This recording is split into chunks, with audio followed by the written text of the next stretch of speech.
Jesus Cristo, Jesus Cristo, Jesus Cristo, eu estou aqui. Fome, tortura e exploração. Tudo isso dentro de um hospital e de forma legalizada. No vídeo de hoje nós vamos conhecer um pouco da história do Hospital Colônia de Barbacena, o Holocausto Brasileiro. Olá, meu nome é Juliane Alves e eu espero realmente que você tenha estômago forte para ouvir as atrocidades que aconteciam dentro do hospício em Barbacena. O Hospital Colônia de Barbacena ele foi fundado em 1903. A princípio ele era um hospital particular onde tratavam apenas tuberculosos e algumas pessoas com algum problema psiquiátrico. Porém, o tratamento era muito diferente. Ele era um hospital particular que atendia apenas pessoas com poder aquisitivo maior. Tudo desandou quando o governo de Minas Gerais comprou esse hospital. Foi a partir daí que tudo mudou drasticamente. O tratamento com os pacientes foi tão cruel que ele realmente ficou conhecido como Holocausto Brasileiro por conta da comparação com as pessoas que iam para os campos de concentração nazistas. Tudo começa em como eles chegam a esse hospital. Em sua grande maioria, eles chegam de trem, em um vagão específico. Esse vagão ele era conhecido como Vagão dos Loucos. E iam abarrotado de pessoas, independente se era homem, se era mulher, se era idoso, criança, mulher grávida, não importava. Ia todo mundo junto, no calor, com o abafamento ali do vagão, de forma desumana. Nem água eles davam para eles beberem. Chegando lá, eles faziam um cadastro de cada pessoa, colocando o nome, em como chegou, a data de nascimento e quem havia internado eles. Em sua grande maioria, eles eram internados pela própria família. Depois iam todos juntos, nus, para um banho coletivo. Após esse banho coletivo, eles eram separados. Aí iam os homens para uma ala e as mulheres para outra. Nessa ala dos homens, eles tinham que raspar a cabeça. Todos eles vestiam um uniforme chamado azulão, e esse uniforme inicial era provavelmente o único que eles iriam ter durante toda a sua estadia dentro do Hospital Colônia de Barbacena, independente se ficasse 1 mês ou 40 anos. Inicialmente, o Hospital Colônia de Barbacena ele foi feito para comportar até 200 pessoas. Só que teve uma época que ele chegou a ter 5.000 pessoas de uma vez só internadas lá dentro. E além dessa superlotação, e apesar de ser um hospital psiquiátrico, não haviam médicos disponíveis lá. O que tinha de vez em quando era um médico a cada 15 dias somente para dar orientação às enfermeiras, como voltagem dos eletrochoques e raramente para fazer ali uma lobotomia. Quem cuidava desses pacientes eram as enfermeiras, que na verdade nem sempre eram enfermeiras. Você entrava inicialmente como uma cozinheira e se você tivesse interesse em cuidar dos pacientes também, eles te davam uma breve explicação e pronto, você estava apta a ser enfermeira também. E na verdade o tratamento era bem simples, não tinha nada personalizado de acordo com a doença. Eram basicamente 2 comprimidos, um rosa e um azul, sessões de eletrochoque que eram explicadas por elas como fazer, uma lobotomia que era feita pelo médico, banho muito quente ou muito gelado para controle deles e colocar dentro de uma cela como se fosse uma solitária. Os tratamentos eram esses na época. E sabe o que é mais impressionante de tudo isso?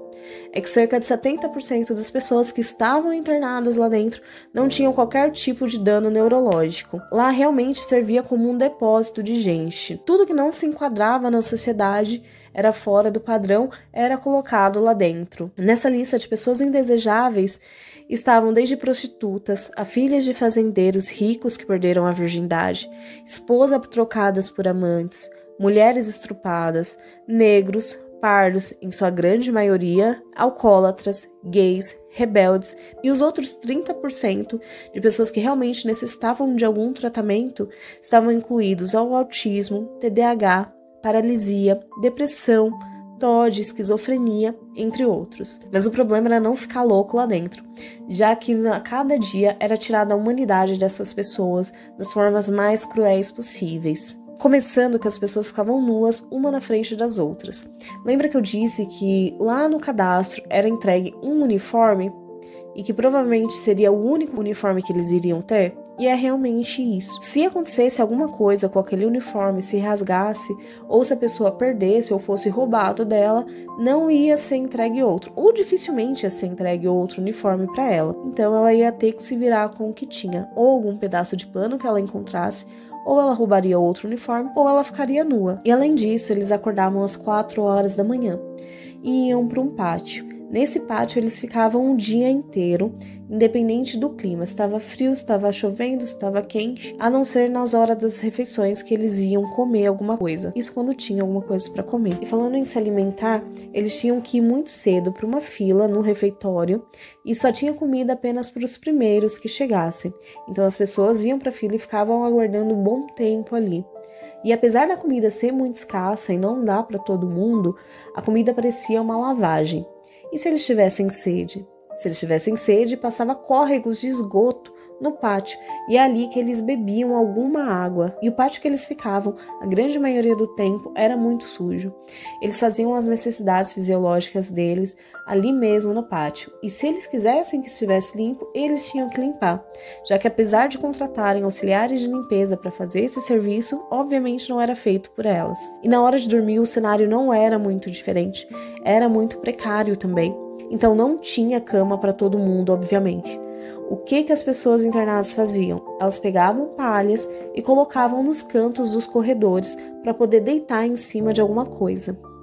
Quando estava muito frio, a alternativa que eles tinham para não morrer de hipotermia, para eles se esquentarem, era dormir amontoados um em cima dos outros, o que era um problema. As pessoas que estavam embaixo morriam sufocadas. E lá em meados de 1930, o Hospital Colônia de Barbacena fez uma parceria com a Igreja Católica. Você deve estar pensando agora que as coisas devem ter melhorado, né? Pois é, não, na verdade piorou. Essas freiras tinham uma ala só delas. Essa ala ela ficava na parte de cima, onde os internos eles não tinham acesso a ela, somente quando elas queriam, obviamente. E o que elas faziam? Quando dava 4 horas da manhã, que já era o horário realmente dos pacientes acordarem, elas pegavam algumas mulheres, levavam até onde elas ficavam e deixavam aquelas mulheres aguardando até as 5 horas, que era quando elas levantavam. Após as freiras levantarem, a limpeza que não tinha na área das pessoas internadas, obrigatoriamente deveria ter na ala das freiras. Essas mulheres, elas eram obrigadas a ir na ala das freiras quando elas saíam e limpavam todo o local, deixavam o local realmente impecável. E tinha que estar realmente tudo muito limpo e organizado, porque se as freiras desaprovassem a organização das mulheres, elas eram torturadas de todas as formas possíveis, desde apanhar até levar banhos gelados com aquelas mangueiras de alta pressão, a ficarem trancadas em uma cela ou até mesmo um eletrochoque. E já na aula dos homens não era muito diferente a situação. Eles passavam pelas mesmas coisas de não ter cama para todo mundo, de não ter alimentação para todo mundo, somente o que diferenciava era o trabalho. Enquanto as mulheres tinham que organizar a ala das freiras, ou até mesmo fazer algum serviço como crochê ou costura para elas, os homens saíam para trabalhar para o governo. Eles iam desde organizar as estradas, a cortar a grama, até mesmo a trabalhar na casa de funcionários ou dos governantes.